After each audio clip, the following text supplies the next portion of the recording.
We got Justin Dunk with us right now from 3downnation.com, joining us from the GTA, the Golden Horseshoe. So let's bring in Dunker right now.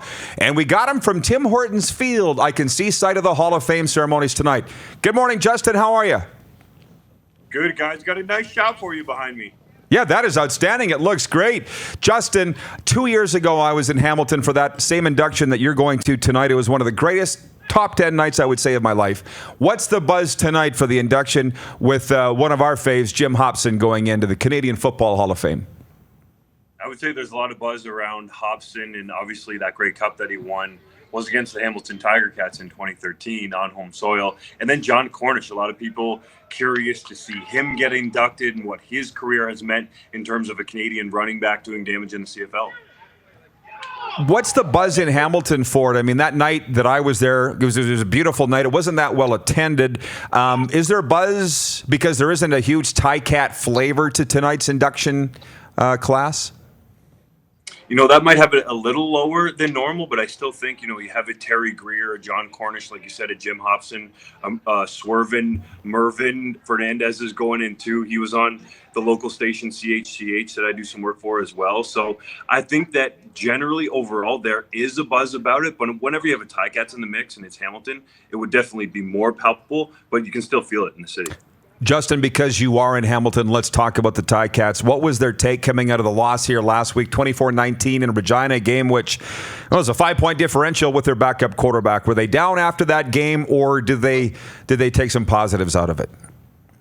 Well, all in all, I think it was a positive feeling. You never want to lose, and Orlando Steinauer will never want his team to succumb to defeat. But considering that Dane Evans was making his first start as the guy, second career overall start, and that you were in that ball game late on the road and arguably probably the most hostile place to play at Mosaic Stadium, that overall, yeah, it was a loss, but they didn't get blown out of the water and had a chance at the end, and then the sprinkle of Jesus happened, which you can't really control against, right? Well, hey, Lynch has something for you, but before you mention Cody Fajardo, from where we sit, he's the hottest story in the CFL 9 weeks in. Has it found its way out there? It definitely has, and people I've spoken to across the league have started to talk about, well, are the Riders going to extend Fajardo, or what could happen in the future because of the deal that he's on? I'm told that there are people in the XFL that have already looked into Fajardo. So they're not just going to be competing with other CFL teams, the Riders, but potentially the XFL. How about the situation in Halifax? Can you give me any opinion of your own on what's going to happen there? I'd like to find out because we hear about it here, but nothing's going on. It drags on and drags on. So is it still alive, or are we kidding ourselves? Well, I'd like to tell you that there's going to be a team there for sure, but until there's a stadium, I don't think anyone can say for certain. I do get the standpoint from Randy Ambrosie that he doesn't want to put an artificial timeline on it. I do still think there's an opportunity for a team to be there, but they're going to take it very slow. And the key, again, I hate to harp on it, is going to be a stadium. Until that happens and it's agreed upon by all the parties that be, and most importantly, politically, then there's not going to be a 10th team until that is actually secured. Yeah, it doesn't sound good. But why don't they do it, though? Just come together and do it. Like, let's go out and do it, eh? He just explained. I would like to, and I'm sure all of you guys would like to, but from a political standpoint, they just haven't seen the benefit yet of putting up a stadium that costs that much money, because you look at what happened in Hamilton and even Winnipeg, that the taxpayers at the end of the day are footing the bill for that. So they want to make it a multi-use facility, and I think that's why it was really smart by the ownership group out there to pitch it as such, and it still needs to go through all those steps. It's not just as easy as saying, well, we all want a 10th team, people that cover the Canadian Football League and that love it, but you have to go through these political steps.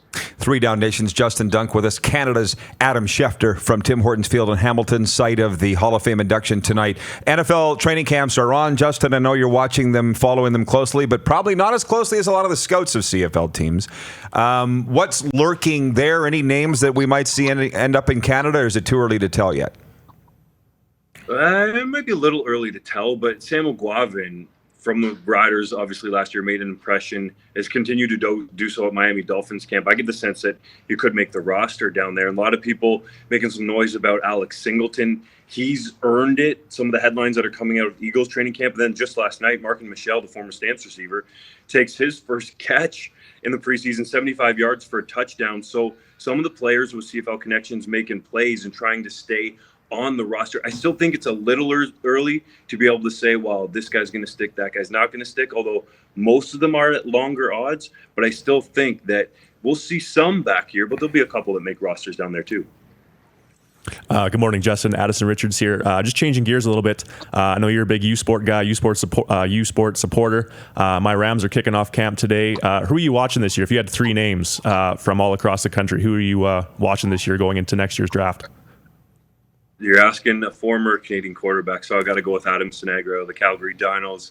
Obviously, coming off the Heck Crichton Award, seems to me like he's trying to follow that path of Andrew Buckley, where he could be developmental quarterback that potentially rises through the ranks. That would be probably the number one guy for me overall. Other than that, I think I'm just watching some storylines, right? There's a new head coach out in my neck of the woods at the University of Guelph, Ryan Shane, who directed that Dinos attack with Adam Sinagra and has been so successful overall. So where does that program go? And then just down the road at Western University, they've landed an NCAA Division I transfer from the University of Minnesota.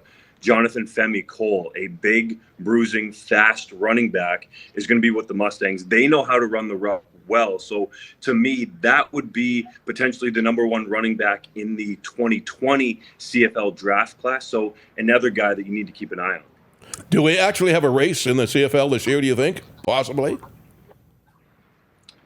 A race? I definitely think so. I think the parity right now is it's tough to say from week to week who's going to beat who on, let's say, if it was a neutral field or even the home field, with what we've seen from Winnipeg beating Calgary in a tight game, and Calgary lost in Hamilton, Winnipeg lost to Toronto, and Hamilton on their Ontario swing. So I definitely think there's going to be a race. Hey, last one. You brought up Calgary as far as the Dinos go. It just ticked in my mind about the Stampeders. So last night was the last game without Bo Levi Mitchell. It would seem he's back next week for the Stamps. What do you know about that situation there? So what it essentially came down to was about $100,000 decision for the Stampeders on the salary cap. And that's going to be the difference between adding a potential NFL cut or, big-time free agent if one is out there in some other way. Most likely it'll be the NFL. So from all I hear, it's all systems go for Bo Levi playing against Montreal next week, unless there is some sort of a setback. But at this point, it doesn't seem like there will be. Justin, outstanding report. Thanks for fitting us in today on what's a busy one for you, I'm sure. Enjoy the ceremony tonight. You bet, guys. Thanks. You're watching Rod Pedersen On Demand. For more of The Rod Pedersen Show, visit rodpedersen.com or follow Rod Pedersen on social media.